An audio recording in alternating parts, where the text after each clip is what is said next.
นี่เราจะลูกค้าเฉยอะเราจัดมันจีของซาตัวว่าจะกระที่พงยืดที่เขาว่าสาธิตประกอบว่าจะสูบเอฟมันจีเราจะลูกค้าหรือไม่ตอนนั้นจะสูบได้สูบได้สาธิตจะลูกค้านับแข่งหัวปันตอนนั้นจะถือว่าร้อนสูบร้อนสูบร้อนเลยทีสูบใหญ่ดึงถึงนั่นแหละแต่ก็สูบจนทอตัวแกนของเราแตกแล้วนะนะดูทีสูบใหญ่ดึงถึง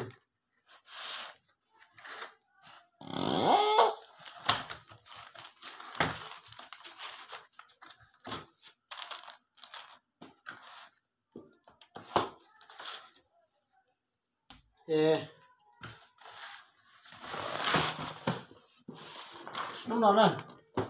lúc nào giờ lúc em biết thì lúc nào thì kiểu bắt cọp là chỉ nữa ít nhiều sắp sổn đó này cháu và may rồi của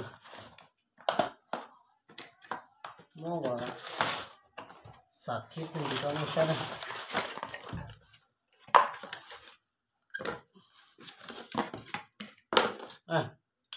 thứ nó nào mà là mỗi lúc bao nó đó chỉ lúc nào mà giờ lúc bao và mỗi là chỉ test này giờ luôn chuột chua xứ nó chỉ giờ thì là sau này chỉ muốn xài lông của nó chỉ nên khó này thì mua phần ba thì cái súp chua những cái thế thì xin đặt đâu này giờ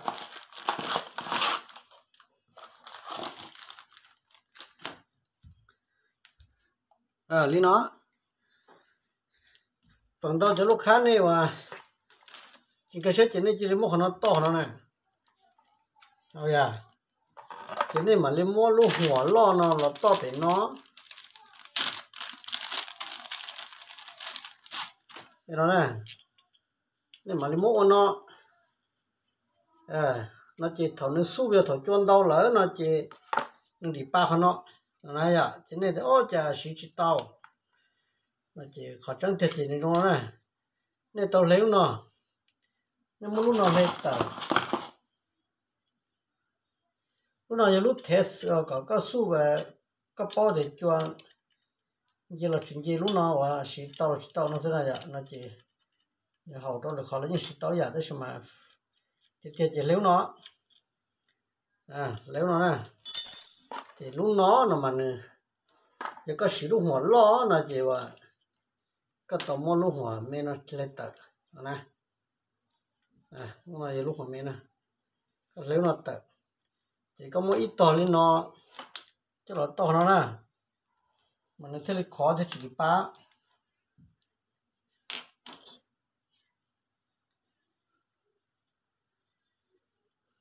ลูกเอฟอีกนะอย่าสาธิตลูกค้าเนี่ยบริคำใส่นะจะกูว่ากูสาธิตเลยแนะนำวิธีประกอบตรงนี้สอนได้ใช่ไหมจริงกูสาอย่างมันเลยแหละมาเที่ยวลินดีและหงเกตนะจ๊ะ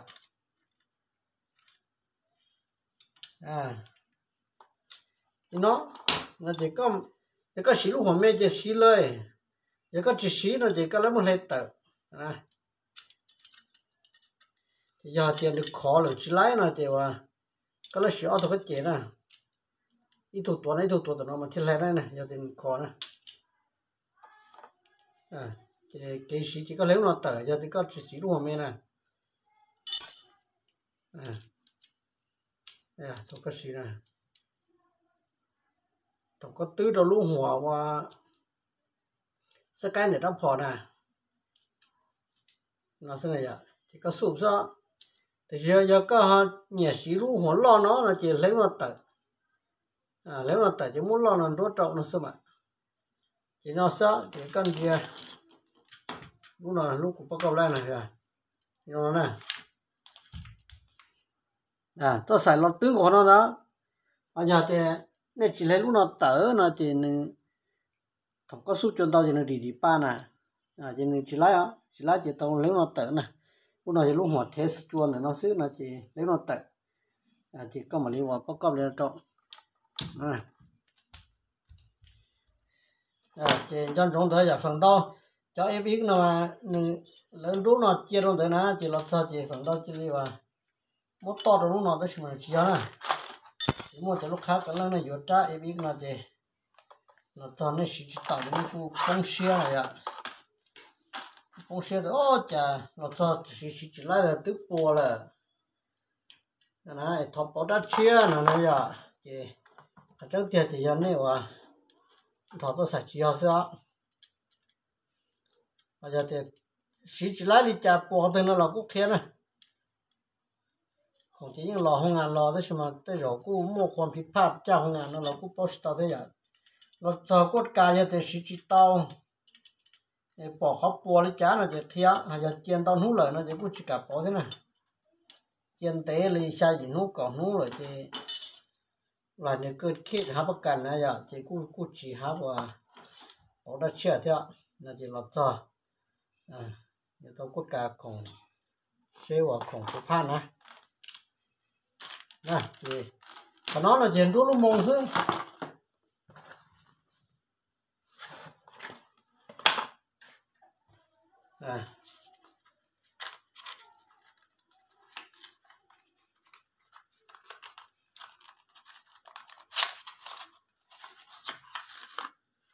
lúc mông là mà nó không có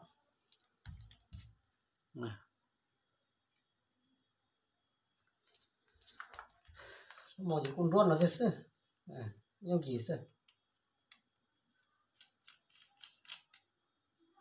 cái cái là cái tháo xíu chữ sáng trả tu kêu nó tu thế nè chỉ tháo là trắng lỗ là chỉ có tháo cái chèn chữ là sao sao nó nếu mà có chỉ tháo cái chèn này vậy cái tháo cái chèn nó chứ đó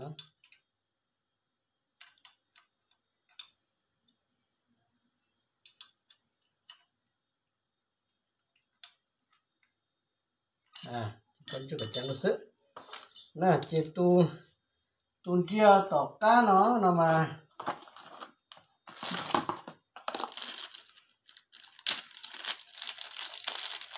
bây giờ tu nó nè chỉ tu nó mà một tí đâu cho vào súp phòng một lúa súp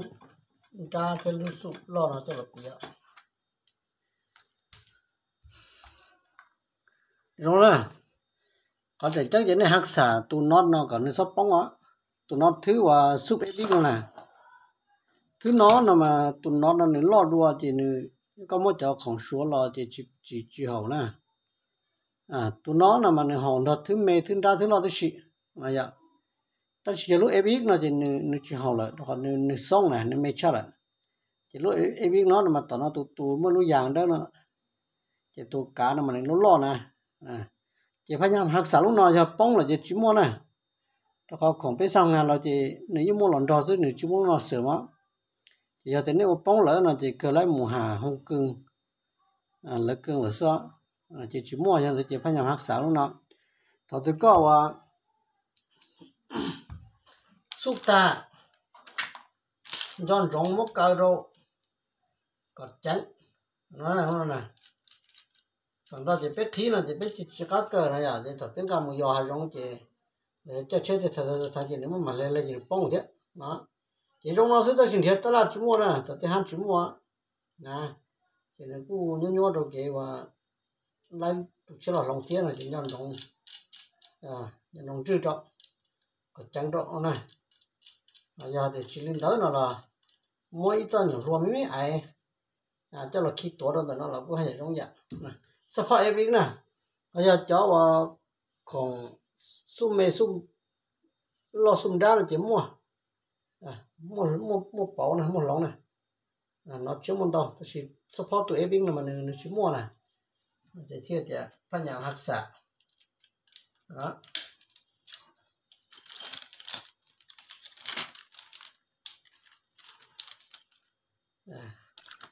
thì mình chỉ lấy nó thôi à, cho kiểu to cho xài nè, cho con súp em biết nè, cho nó lấy lúc bao nó tới nè, 这好在古摸了等到就分到这长了嘛古弄弄的这呢这路看的啥的几到啥看到摸呢呀但是好像这么能到一好的都是么能送呢送头个树转到就别地就进咖啡个跑了呢那真正中来嘛的那就路啊我 test 就就是路梦了呢关键不么做啥那就么确实了不是么确实不确到这个嘛嘞话么就晒了了你这个就讲到水那就输来了那就ต้องการซุปเอวิกนะเรากูว่า弄当呢咱那就找ว่า肉出来了光ซุป这เขาที่里ว่า洗了这么了这咱那应该找ว่า肉这烤出来了一开始讲他个煮着干了嘛你吃过个你吃那着呢你吃过个里ว่า叫红薯那这ว่าcháu ở môn hung nhung giờ cháu như hai kia thì cháu nhiều chụp bằng do này ạ thì là những quả liên thứ nào đó cháu không số mà cháu số một rò thế này mà xí thật sự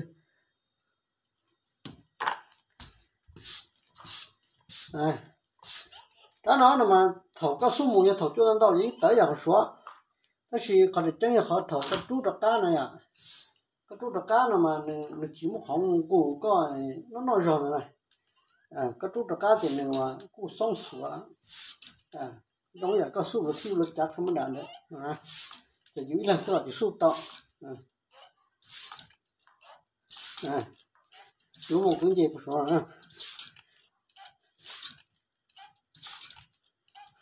可能还用做的lúc mang sụp xí lại một chỗ này thìว่าcái test gì mà lúcหัวnó cho là trọ là sao chỉ là tập bên tập thứ chỗ đó thì cho nó là mà này rong đua khó đua cái thứ sụp lên thế là này chủ họ sẽ xóa nó sao họ cho không số mà tức cú lại này lúcหัวnó là chỉ lúcหัวvà lúcหัวchùa thì có một chùa này một cho nó lông rồi phải nó này ạ thì có chỉ súp cái này thì có chỉ súp rồi đã bỏ ra cái con chùa sẽ là lu băng súp nó bỏ lửa sứ nó chỉ xí lu nhỏ nó thế này chỉ tao lại chỉ cho nó súp kho tê chỉ nhau kia nó này giờ là nún đấy mà không có tâm bằng nó là súp kho mua súp kho lu giang mua但是主要只么都拿话搞做的干那个事แล้วตัวต้องการสู้รำมวนนะสู้ว่าไม่สู้ได้สู้หรอแค่ถือเอบิกเนาะกูชี้ถือเนาะพอถือเนาะมาสู้ที่ช่วยฉันหนึ่งเท่าวันนึงสู้จวนใจตรงตัวตรงนั้นเรากูชี้ช่วยปัวจะลูกค้าว่าเราสร้างถือเอบิกเนาะจะเราชี้ช่วยน้องสุดคอเลยนะแต่mà nó ít rồi tức mà cũng chẳng xong rồi tôi chỉ bỏ nông cho này ạ giờ cháu vào xí cho không số là thì này cũng nhớ để cái chùa thế hay là cái xí băng su là thì cháu vào hay xí một số cái như có bao lại tất nhiên mà giờ cháu vào mừng may là thì cái thằng mà thế này ở bên lần phong dư tới thế này xí lồng trọ rồi thế này này chỉ phút này đã công sụp soi nè nó chỉ mình cú to cú thì cho lúc già của nó một bữa sự cú nhất ta nè ít khát rồi trắng thầu từ các số mù cần cái hố là chỉ gió lụt tiền nó có thể dùng theo cái phao bát tiền này à rồi cái trò chế nó tông rừng trở nó chế nếu một cái bùa say ít khát rồi trắng nhà tụ kèn tông mà nó đa nhớ bỏ hàng can để một cái đá thế bảo phải nhảm cho được họ chơi tụ rồi thì có một giò hạt giống là thằng có gì su có một cái họ chơi cái tụ rồi tặng cái đó con su cần có su lọt xuống mà nó cái sau trong một tăng khả năng sai có su té cái lồng sắt xì nó chỉ ổ cát có băng su bùa nó chỉ cái này thì do cá đây một cha nó thì cũng nó là chua thế giờ có xím bé có chỉ chua này thì nó bùa sai thế này làm thật sự có sao là nó sai cần có thế mình không thể này giờ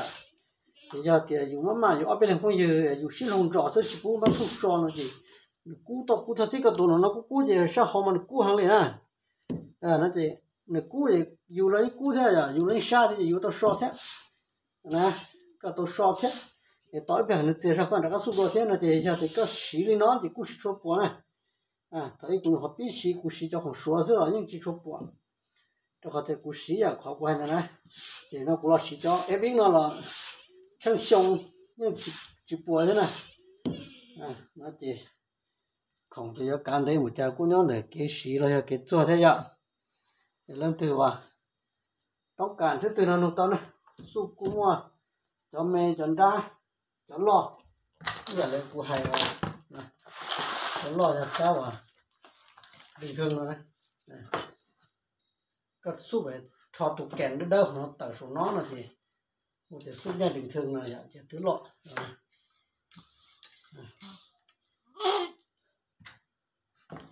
thế tóc cán nhà tên nông đó này cũng cho hai giống chỉ hai con su không có con su rồi giá ổn định nó đâu tới nhà số nào số nông nó cũng mua chứ tao cả nhà tôi nó tao này sao tao giờ ai gì ít trâu sẽ cho ai thì tao tao vật em này cho tao